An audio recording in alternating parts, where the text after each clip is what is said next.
Vamos retomar o Cidadania, hoje conversando com o ministro José Gomes Temporão e com a doutora Nise Yamaguchi e o doutor Luiz Santini. Estamos conversando sobre a luta para combater o tabagismo no Brasil.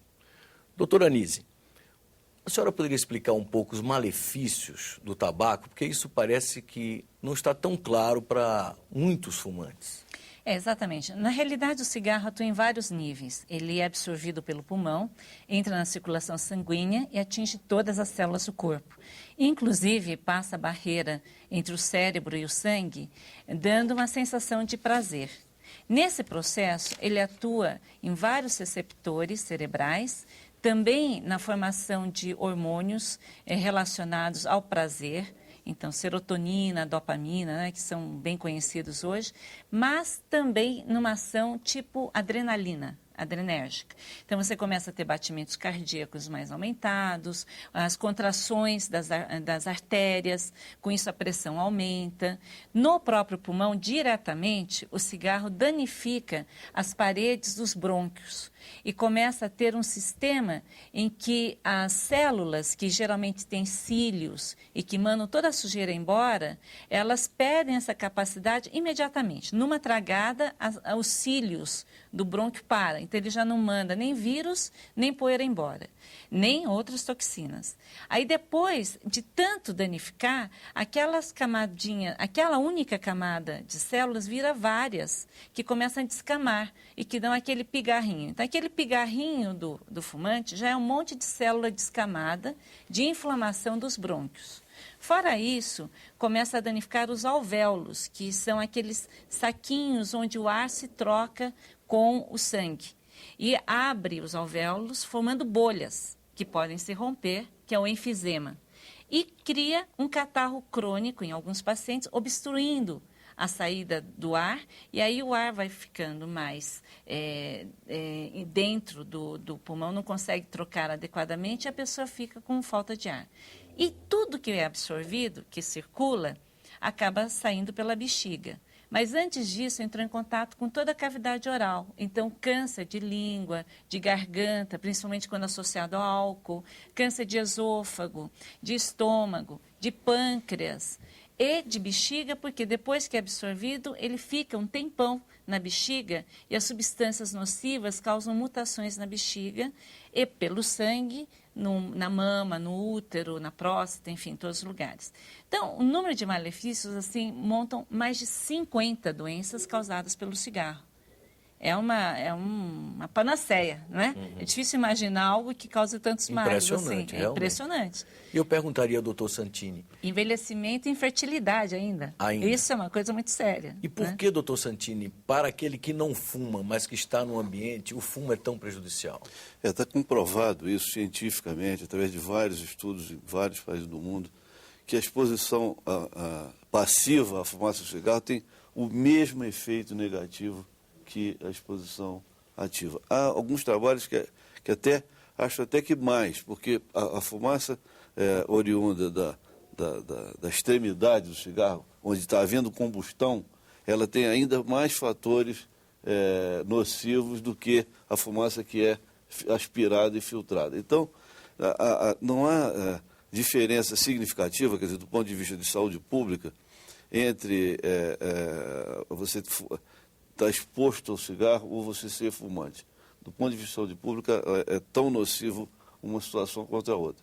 Então, é preciso que... Agora, isso é fundamental, realmente, que as pessoas tenham consciência disso, que a sociedade tenha consciência disso, para não cair numa ideia, numa falsa ideia de liberdade, de autonomia individual. Porque não se trata disso. Isso é que eu ia perguntar. Não seria também... a imposição dessas regras um atentado à liberdade individual da pessoa que quer fumar?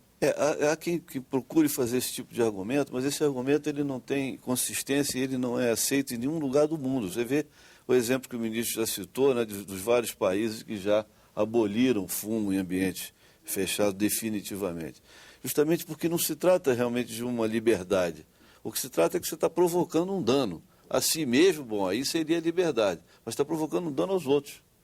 E é um dano comprovado cientificamente, não é alguma coisa que não é uma hipótese, não é uma possibilidade, mas é um dano real, um dano concreto. Então, isso é perfeitamente defensável que você proteja as pessoas desse dano. Ou seja, passando a lei, essa que vai ser enviada ao Congresso, qualquer fumante terá que se retirar dos ambientes fechados e ir para a calçada ou ao ar livre, porque dentro não vai poder mais fumar, não vai ter um espaço específico para ele fumar lá dentro. Exatamente. Veja, do ponto de vista, se nós pensarmos assim de maneira mais ampla a importância disso, imagine um escritório onde trabalham dezenas de pessoas, né? As pessoas, se parte delas fuma, todos estão fumando juntos. Isso vai acabar. Vai acabar também aquela sala reservada para os fumantes. Ele vai ter que fumar do lado de fora do prédio, né? Tem algumas coisas até mais radicais. O estado da Califórnia proíbe fumar na praia. Mas aí não tem nada a ver com o fato de fumar, tem a ver com o fato de que você joga o filtro na areia e esse filtro vai para o mar e o peixe vai comer o filtro e tem todo um ciclo aí. Então, lá eles radicalizaram tanto que chegaram a esse ponto. Então, um pouco é a ideia que o Santini colocou. A pessoa fuma, ok, quer dizer, o Estado também tem que garantir opções para que a pessoa largue o cigarro. Isso é muito importante, quer dizer, se a pessoa é dependente de química e nicotina, o governo tem que oferecer estratégias terapêuticas. Pode ser terapia de grupo, pode ser adesivo de nicotina, substituição, pode ser outras drogas, antidepressivos, e o governo já começou a fazer isso, já oferece atualmente em todo o Brasil em unidades do Sistema Único de Saúde, para que as pessoas que querem parar de fumar possam ser auxiliadas a parar de fumar. Agora, aquelas pessoas que por opção, por convencimento, tudo bem, elas podem fumar na rua. Existem também uma grande preocupação em relação ao hábito de fumar em casa, porque a pessoa que está fumando dentro de casa, a esposa está fumando, os filhos estão fumando, e é uma grande preocupação, principalmente aos malefícios do fumo passivo dentro de casa em relação a crianças. Então já se começa a discutir, inclusive, como fazer essa questão. Para entrar nesse âmbito tão íntimo? Eu acho que é conscientizando a garotada para mandar o pai parar de fumar, ou a mãe parar de fumar, ou o irmão mais velho parar de fumar. Vai fumar na rua, que dentro de casa não pode fumar. Acho que tem que ser por aí. E cada vez mais isso começa a acontecer. Pois, ministro, mudando um pouco de assunto, mas aproveitando a sua presença aqui entre nós, recentemente o governo baixou uma norma também bastante polêmica, que é proibir bebida na estrada. O que parece uma medida lógica, óbvia, tem provocado muita polêmica. E, de fato, alguns argumentos que têm sido colocados são argumentos realmente difíceis de serem respondidos. Por exemplo, uma churrascaria na beira da estrada. O que fazer? Proíbe-se bebida alcoólica na churrascaria? Eu acho que proíbe. Churrasco vai bem com água mineral também e refrigerante diet. Eu tenho a seguinte visão. Eu já ouvi vários argumentos.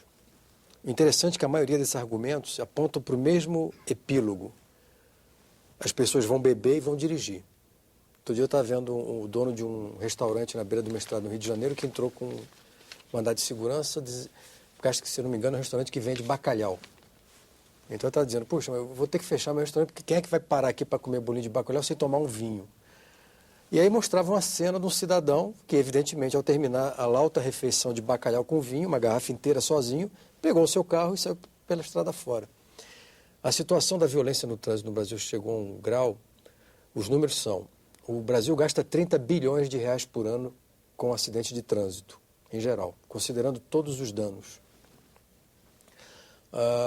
Nós calculamos que aproximadamente 4 bilhões de reais são gastos pelo Sistema Único de Saúde, direto ou indiretamente no atendimento às vítimas de acidentes de trânsito. São 35 mil mortes por ano nas estradas, metade tem o álcool envolvido.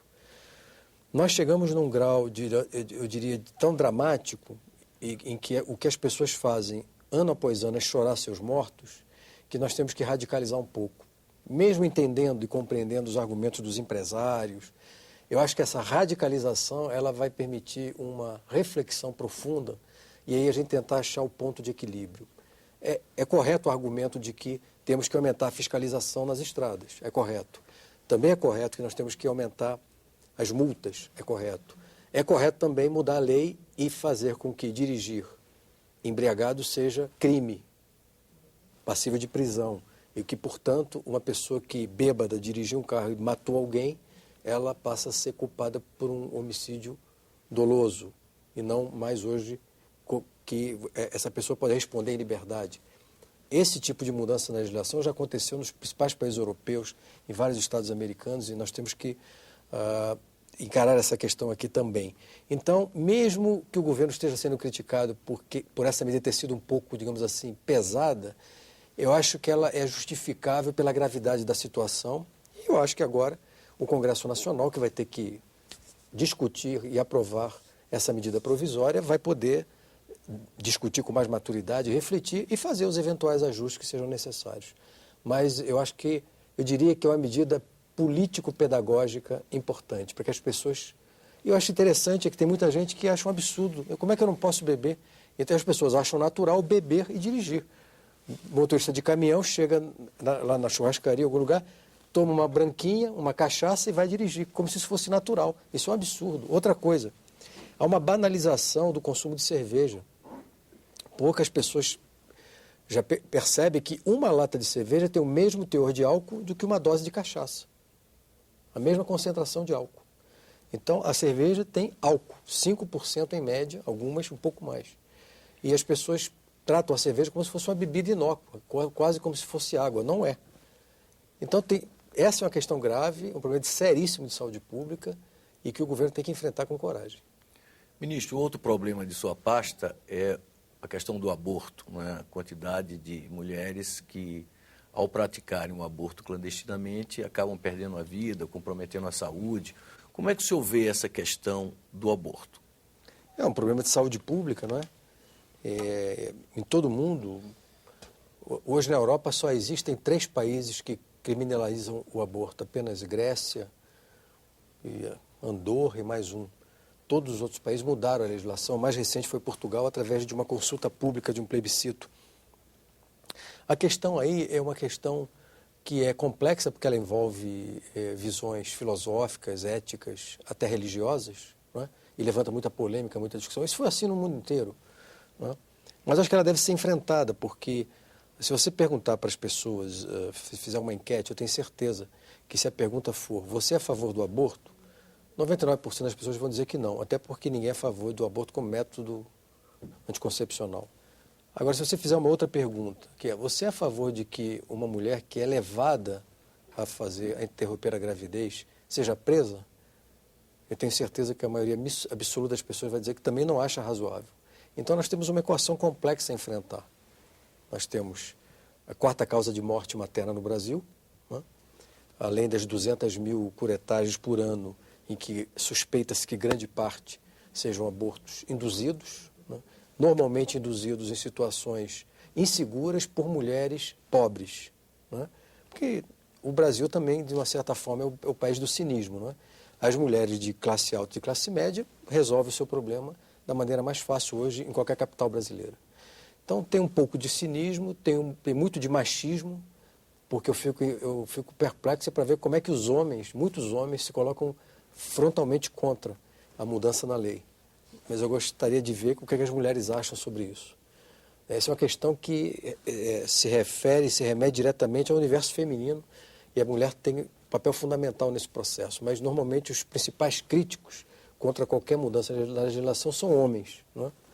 Eu até falei lá na época que o Papa, no passado, veio aí, que se os homens engravidassem, essa questão já estava resolvida há muito tempo. De uma certa forma, é um pouco isso. Mas entendo que é uma discussão complexa. E o senhor acha que deve passar por um plebiscito, um referendo, ou seja, uma... Quando eu falei no plebiscito, eu coloquei o seguinte, eu acho que essa questão ela passa por uma discussão política e de consciência política das pessoas. Quando você isola essa questão dentro do Congresso, mesmo que haja repercussão, que existam discussões públicas, a discussão fica muito mais limitada. Quando você abre para que as pessoas se manifestem, pensem e digam o que pensam, mesmo correndo o risco de que a maioria da população seja conservadora e se coloque contra qualquer mudança. Portugal fez um plebiscito 10 anos, e 10 anos perdeu a proposta de mudança na lei, 10 anos depois se fez de novo e ganhou. Houve um amadurecimento, né? Num dos países mais conservadores da Europa, onde a igreja tem um papel muito importante. Mas entendo que hoje a bola está com o Congresso Nacional. O presidente Lula, em 2005, encaminhou uma proposta para a Câmara dos Deputados e compete à Câmara decidir o que vai ser feito com essa proposta. Ministro, outro assunto também muito candente atualmente é a história da febre amarela. Como é que que balanço o senhor faz? Olha, todos os anos no Brasil nós temos mortes de macacos causadas pela circulação do vírus em área de mata. E todos os anos nós temos tido praticamente todos os anos, pessoas não vacinadas que entraram em área de mata, ou seja, não estavam protegidas, que foram contaminadas e vieram a falecer. Em 2007, ano passado, nós tivemos 5 óbitos. Esse ano, até agora, nós tivemos 13 óbitos. Mas em 2000, nós tivemos mais de 40 óbitos. Isso tem a ver com as características da circulação do vírus nas matas brasileiras. Então, o que nós tivemos esse ano foi um número de casos restritos de febre amarela silvestre, em áreas bastante localizadas. O mapa mostra com muita clareza que pega principalmente o estado de Goiás, alguma coisa de Tocantins e Mato Grosso do Sul e algumas áreas muito isoladas em outros estados, né? É uma doença de alta letalidade, ou seja, as pessoas que contraem a doença, grande parte delas vai a óbito. O exemplo mais contundente e recente é o do Drauzio Varela, né, que médico especialista viajou para a região amazônica sem estar vacinado, adoeceu e só sobreviveu realmente porque ele é uma pessoa de muita sorte.